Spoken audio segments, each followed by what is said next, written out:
বিশ্ব নাৰী দিৱস সকলোলৈকে উপস্থিত থকা ৰাইজক বিশিষ্ট ব্যক্তি শুভেচ্ছা জনাইছো।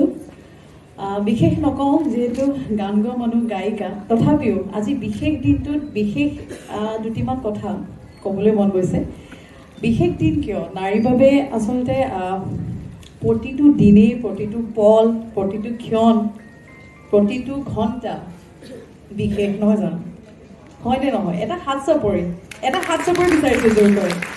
ধন্যবাদ জনাইছোঁ ইমান সুন্দৰ দিনটোত, ইমান সুন্দৰ অনুষ্ঠান, ইমান বিশেষ অতিথিৰ মাজত মোক নিমন্ত্ৰণ জনোৱাৰ বাবে ঋতুবাক বহুত বহুত ধন্যবাদ জনাইছোঁ।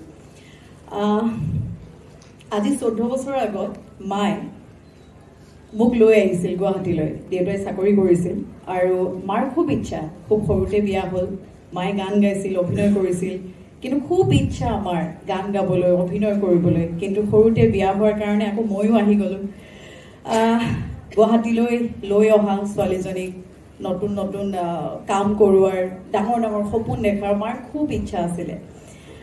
তেতিয়া মই একেবাৰে সৰু, আজি 14 বছৰ আগত মায়ে মোক লৈ আহিছিল অকলেই। কিন্তু মই উজনি অসমৰ কাকপথাৰৰ ছোৱালী, অকলেই লৈ আহিছিল। দেউতাই বাৰে বাৰে কৈছিল, তুমি জানো পাৰিবা হেৰা, তুমি জানো পাৰিবা, ভাইটিও সৰু, ইয়াত ভাইটি বহি আছে, তুমি জানো পাৰিবা। কিন্তু মায়ে কৈছিল নাই, লৈ যাওঁচোন, কিনো হয়, কাৰণ মোৰ সপোনবোৰ ইমান ৰৈ গ'ল, মোৰ আশাবোৰ ৰৈ গ'ল।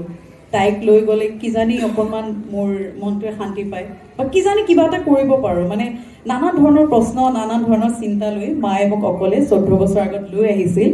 আৰু নাজানো মই কি কৰিছোঁ কি নাই কৰা, সেয়া সময়ে ক'ব। কাৰণ মই কেতিয়াও নামৰ পিছত নদৌৰোঁ, সদায় কাম কৰি যাওঁ। আৰু মোৰ এইটো বিশ্বাস যে কামেহে পৰিচয় দিব, কামেহে নাম দিব, হয় নহয়? কামেহে নাম দিয়ে। গতিকে আজি 14 বছৰে কৰি আছোঁ, কিবা কিবি কাম কৰি আছোঁ। কিন্তু তথাপিও আজি অলপ হ'লেও 100%ৰ ভিতৰত মানে 30% লোকেও যদি ময়ূৰী দত্ত হিচাপে চিনি পায়, সেয়া কিন্তু কেৱল মোৰ শুভাকাংক্ষী, লগতে মোৰ বা অকলেই লৈ আহিছিল। আৰু আজি মোৰ দেউতাই গোটেই অঞ্চলত বা চুবুৰীয়াটোক কয় যে, সকলোৱে কয় আপুনি ময়ূৰী দেউতাক ন, এনেকৈ দেউতাই খুব ভাল পায়। তেতিয়া দেউতাই এটা কথাই কয়, নাই দেই, মোৰ ছোৱালীজনী আমাৰ এওঁৰ কাৰণেহে হ'ল, মানে এনেকুৱা ধৰণৰ কথা। মই বিৰাট গৌৰৱ কৰোঁ মোৰ মাক লৈ।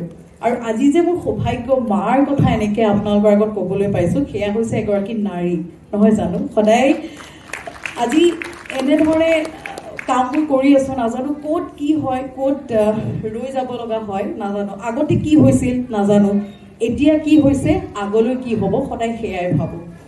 আমাৰ প্ৰয়াত ডক্টৰ আব্দুল কালাম ছাৰে কৈ গৈছে, দায়টোক নধৰিব দেই ৰাইজ, আপোনালোক বহুত অভিজ্ঞ ব্যক্তি, মই একেবাৰে সৰু, তথাপিও চেষ্টা কৰিছোঁ। মই সেই লাইনটো খুবেই ফ'ল' কৰোঁ।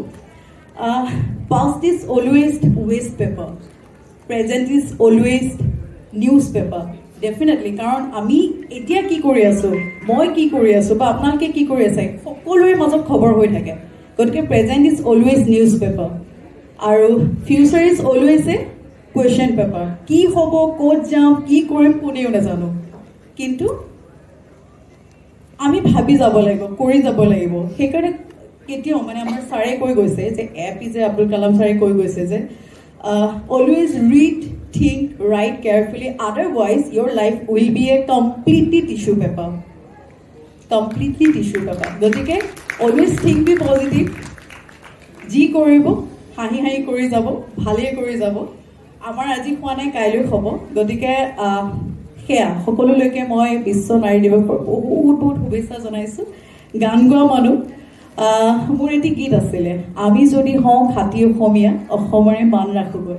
গতিকে এই গীতটি অকণমান দুটা লাইন মই গাবলৈ চেষ্টা কৰিছোঁ। আৰু যিহেতু বাদ্যযন্ত্ৰী শিল্পীও নাই, মই ঋতুবাকো বিচাৰিছোঁ, আৰু আপোনালোকৰ মুখৰ হাঁহিটোৰ লগে লগে মই অকণমান হাত চাপৰ বিচাৰিছোঁ, কিন্তু গীতটোৰ তালে তালে দেই, গীতটোৰ তালে তালে এয়া গাইছোঁ। ঋতুবাক বিচাৰিছোঁ অকণমান মঞ্চত। এই উদুলি মুদুলি অসমীৰ পদুলি, জয়াই অসম বুলি কয়, আমি যদি হওঁ খাটি অসমীয়া, অসমৰে মানে ৰাখোগৈ। অকণমান হাঁহিটো বিচাৰিছোঁ ৰাইজ, অকণমান হাত চাপৰ একেলগে। নাৰী দিৱস আমাৰ দিন আজি, একেলগে উদুলি মুদুলি অসমীৰ পদুলি, জয়াই অসম বুলি কয়,